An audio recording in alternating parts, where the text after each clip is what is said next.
হ্যাঁ, হরে কৃষ্ণ। নহুষের কাহিনী থেকে আমরা কি হ্যাঁ। উপলব্ধি লাভ করতে পারি? কি কি? নহুষ ভাগবতের নহুষ।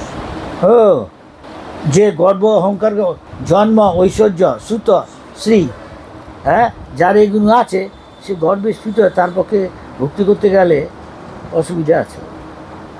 খুব রেয়ার ক্ষেত্রে প্রক্রিয়া, কেন যে অহংকারী, যে আসরিক গুণ, সে আজকে তুই মুক্ত না হলে হবে না। ও ভাবছে আমি স্বর্গ জয় করেছি, সব কিছু আমার, হ্যাঁ, শচী স্ত্রীও আমার, আমি তার কাছে যাচ্ছি ভোগ করতে। তখন সে গিয়ে তার গুরুকে জিজ্ঞেস করলো, বৃহস্পতিকে, যে এখন আমি কি করব? ও বলছে যা কিছু ইন্দ্রের ছিল সেগুলো সব আমার, আমি তোমার সাথে দেখা করতে চাই। তুমি বলে দাও, ঠিক আছে, তুমি যখন এত মহান হয়েছো, তোমাকে নিশ্চয়ই তো সবাই মেনে নেবে।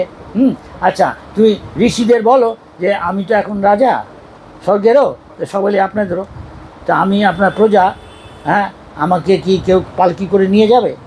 তখন তারা সাধু, তো সাধু নিজেকে দিনহীনভাবে, ঠিক আছে তোমাকে নিয়ে যাবো। কিন্তু ওর একটা কর্তব্য আছে তাদের প্রতি। ও ভাবছে আমি ওর কাছে যাচ্ছি, অনেক রঙিন স্বপ্ন দেখছি। বৃহস্পতি হলে তুমি ওকেই বলো, রাজি হলে ঠিক আছে।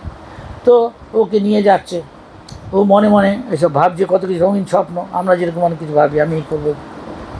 আর তার পাটা ড্যাঙ্গেল করছে, হ্যাঁ, যদি যায় না পাতে, অগস্ত্য ঋষি ও নিয়ে যাচ্ছে, তার মাথার মধ্যে লাথি মারছে বারবার। হঠাৎ অগস্ত্য ঋষি সব ঋষি বলে, এই পালকিটাকে নামান তো না। হ্যাঁ, ইউ রাস্কেল রাজা, তুই জানিস না কী করে লোকের সাথে ব্যবহার করতে হয়, যা ব্রাহ্মণের সাথে, তুই ব্রাহ্মণের মাথায় লাথি মারছিস, সাফ হয়ে থাক গিয়া। কী ভুল করেছে? ভুল করেছে কিছু? তা এখন সবাই বলে তা হবে হবে না, তার কারণে মেকি ব্রাহ্মণ, ব্রাহ্মণ ছাপনে আমার দীক্ষা হয়ে গেছে ব্রাহ্মণ। ব্রাহ্মণের গুণ কি? কে ব্রাহ্মণ? যে তার নিজের মনকে কন্ট্রোল করে, সম দম ইন্দ্রিয়গুলোকে সে নিজের কন্ট্রোলে রাখে, কচ্ছপের মতো, যেমন ইচ্ছে হলে তখন ঢুকিয়ে দম, সমদম, তপস্যা করে, সকালবেলা উঠে ঠিক 3টার সময় উঠে, 4টার উঠে চান করবে, ভগবানের নাম শৌচম, শুদ্ধতা রাখবে, মনে রাষ্ট্রীয় ডিজার রাখে না, অর্থাৎ কাম, ক্রোধ, লোভ, মোহ এমনকি দূরে সরিয়ে দেয়। আসলে এখন কেউ সরাতে পারবে না, সে ভালো করে হরিনাম না করে না, প্রসাদ না খায়, পারবে না, ওকে গ্রাস করে নেবে, খারাপ চিন্তা ওকে গ্রাস নেবে। ও যে ঠিক চায় না খারাপ নিয়ে মনে রাখতে, আসবে, হ্যাঁ কি না, হ্যাঁ কি না। এখন যদি কিছু ভালো করে ভজন করে, তবে কিন্তু সে ওটাকে লাথি মারে ভাগিয়ে দিতে পারে। ভগবানের কাছে শুধু প্রার্থনা করলেই হবে, প্রার্থনা করলে ভালো, যখন পাচ্ছে না, কিন্তু সঙ্গে সঙ্গে নিজেকে ভজন ঠিক করে করতে হবে।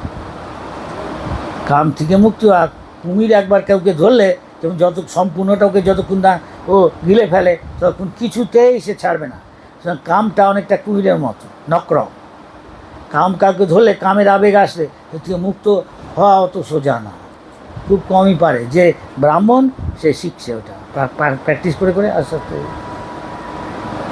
তাই সেটা তমগুণ, রজগুণ এসবের লক্ষণ।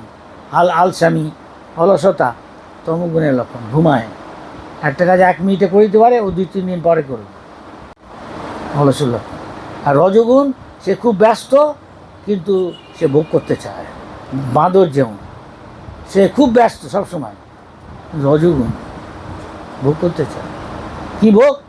সবচেয়ে বড় সম্ভোগ করা।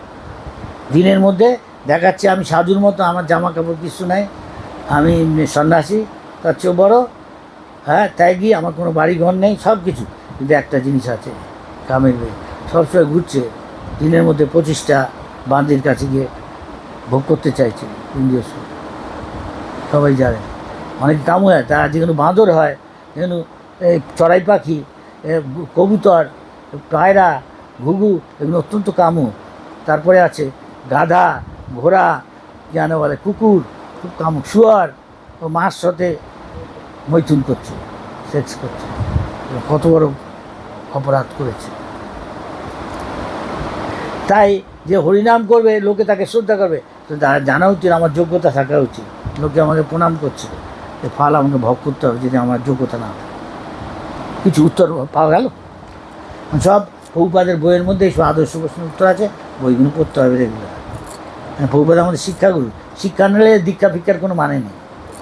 যার থেকে শিক্ষা নেবেন তার থেকে দীক্ষা নিলে, যখন থেকে যতজনের থেকে শিক্ষা নিয়েছেন, হ্যাঁ, তারপরে একজন থেকে জেনে শুনে দীক্ষা নিয়ে বুঝে, হ্যাঁ, এর কথা মতো আমি চলবো, এর শরণাগত হবো, তার তার আদেশ আমি পালন করব, তার দিকটা নাহলে ফলো হবে না। লোক দেখানো, একটা ট্র্যাডিশন দীক্ষা নিতে হয় না।